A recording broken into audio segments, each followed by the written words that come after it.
Je vais maintenant passer la parole au président Charles Michel qui, en tant que président du Conseil, a piloté cette double action justement des chefs d'État et de gouvernement européens qui sont engagés sur la transition climatique et la biodiversité, et dans le même temps aussi, à travers les différents sommets, celui avec l'Union africaine et d'autres, engagés sur l'investissement solidaire international.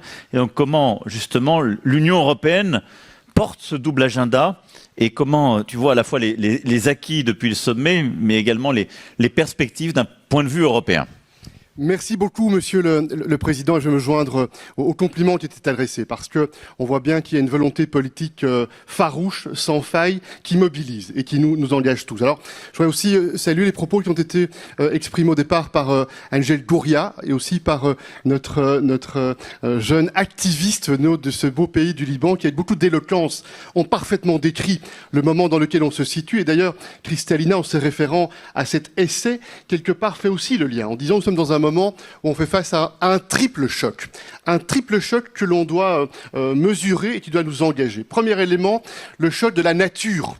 Changement climatique, le Covid-19 est aussi une démonstration, les océans, la biodiversité, les forêts, ce midi, les glaciers, les pôles, on voit bien que nous avons une responsabilité sur ce sujet.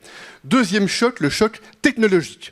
Intelligence artificielle générative, ça bouleverse nos sociétés, on doit appréhender ce choc. Troisième choc, la remise en question d'un ordre fondé sur le multilatéralisme, fondé sur des règles, et la tentation du repli, la tentation de se regarder le nombril et de renoncer à cet esprit de coopération. Et donc, merci, cher Président, de nous mobiliser, de nous engager pour faire en sorte que l'on soit en première ligne pour croire, pour avoir foi dans cet esprit de coopération, pas simplement dans des discours, mais dans de l'action. Et ce que l'on fait aujourd'hui, puisque quelques mois plus tard, nous regardons quels sont les délivrables, quels sont les résultats engagés. Et Kristalina a fait une belle démonstration très opérationnelle. Je ne vais pas répéter les propos qu'elle a tenus et qui montrent que ce que vous avez indiqué comme cap, ça amène un certain nombre de résultats. Quelques points s'agissant de l'Union européenne.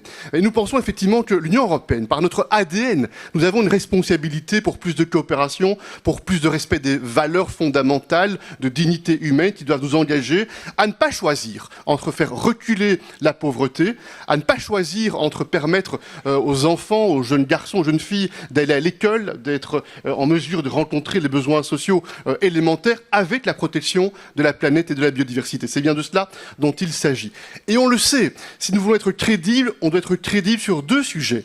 La solidarité financière, comment mobilise-t-on plus de puissance de feu financière et comment veille-t-on à ce que l'on ne soit pas confronté à un monde où quelques-uns décident pour les autres. C'est l'inclusivité.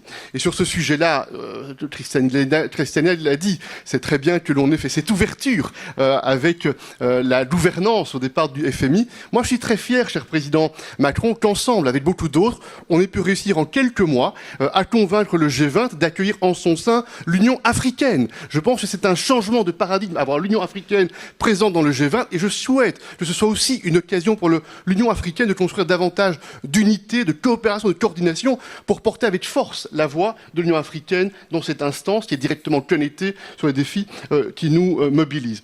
Et puis enfin, s'agissant de l'Union européenne, je pense qu'on a une responsabilité, celle de forger une unité des 27 chefs d'État et de gouvernement. Nous le faisons quotidiennement, ensemble, avec d'autres, pour faire en sorte que l'on ait plus d'impact et plus de poids dans cet espace multilatéral.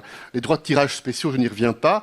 On a assumé une responsabilité, on va continuer à être engagé. On doit aller plus loin, mieux mobiliser la puissance de feu des institutions financières.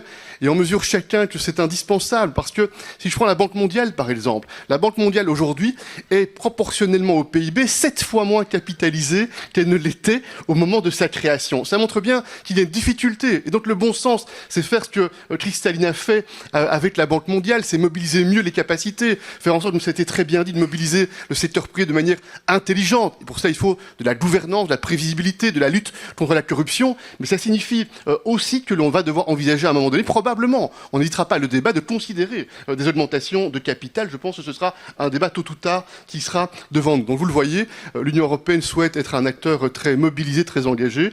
Et je suis aussi très heureux de faire le pari à Kristalina de se retrouver dans quelques mois mois pour faire de nouveau le bilan sur les pas en avant qui auront été conclus.